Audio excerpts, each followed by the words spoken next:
না বালিশটা লইয়া বারান্দার জায়গা নাগাইশের হুজুরে কইয়া গেছে নামাজির লোকে চলতাম পারাম বেনামাজির লোকে চলতাম পারতাম না সুইটটা সেটটা হইয়া গেছে হালাই দিয়ে তো বাইক যেতে পারতাম না থাহাম রান্না বাড়া খাওয়ায়াম বারান্দা থুতবে নহন থাকিয়া। তো এই কথা কইছি পরে অহন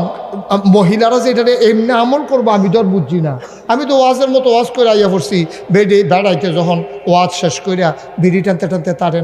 নাড়ে করতে করতে ইটের ভাট্টার মধ্যে দোমাছাইরা ঘর গিয়া যখন ঢুকছে এ বিড়ি গেছে পরে এই জিগায় ওয়াজ কিরম হয়েছে কেন মার্শাল্লাহ ভালো হয়েছে লোক হয়েছে ফিসিতে অনেক লোক খেয়ে আসছিল জায়গা পাইছে না। তো কয় তো ইয়ার কী অবস্থা হুজুরে কি ওয়াজ টোয়াজ কী করছে কেন মার্শাল্লাহ ফাইন ওয়াজ করছে জমছে এবার ওয়াজ হুজুরে কয় যাই হোক বেরিয়েতে কইতাছে ওয়া হুজুরের ওয়াজ আমরাও ঘরের তে শুনছি নামাজ পড়ছেননি।